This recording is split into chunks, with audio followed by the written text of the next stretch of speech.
အားလုံးပဲမင်္ဂလာပါရှင်ပြ illusion နေကြိုးလိုက်ပါ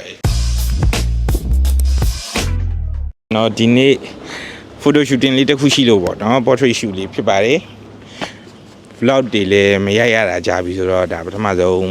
ဒီနှစ်မှာပထမဆုံးပြန်ရိုက်တဲ့ vlog လေးဖြစ်ပါတယ်ဒီနေ့ကျွန်တော်ရိုက်မဲ့ကင်မရာတော့ကျွန်တော်ဝယ်ထားတာမကြာသေးတဲ့ Fujifilm X-E5 နဲ့သူ့ရဲ့ pancake lens 23mm f 2.8 နဲ့ရိုက်မှာဖြစ်ပါတယ်မော်ရီကတော့ဟိုရှိရောက်ပါပြီပြီးရင်လိုက်ကြည့်ပေးကြပါအောင်အားလုံးပဲ let's go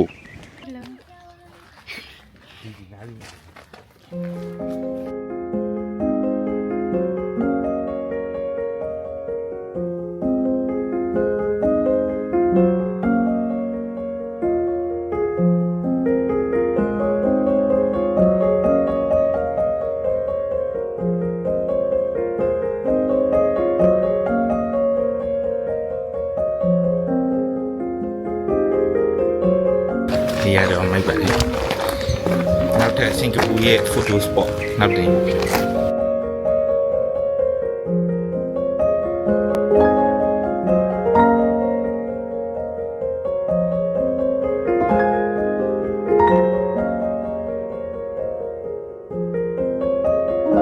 တော့စင်ကာပူမှာ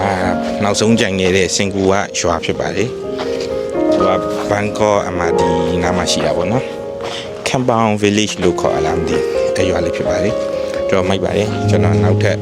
ဓာတ်ပုံတွေထည့်ရိုက်ဖြစ်မဲ့ photo spot နောက်တစ်နေရာဖြစ်ပါလေ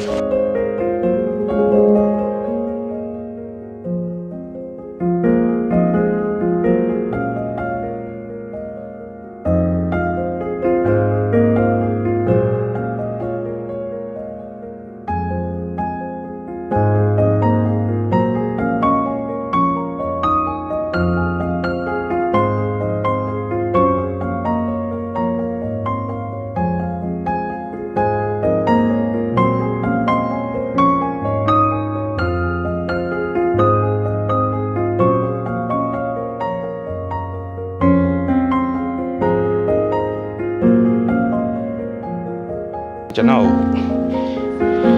လော့လိုက်ရိုက်ပြီးနေတဲ့မန်နေဂျာဖြစ်ပါတယ်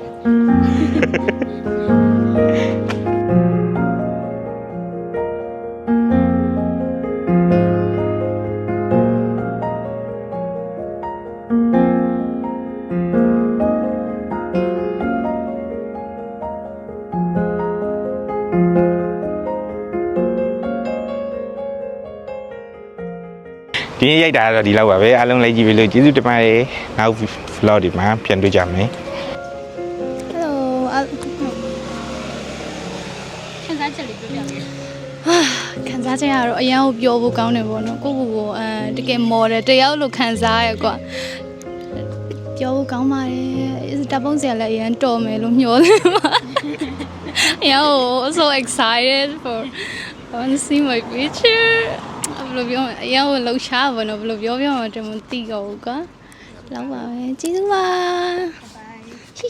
谢谢大家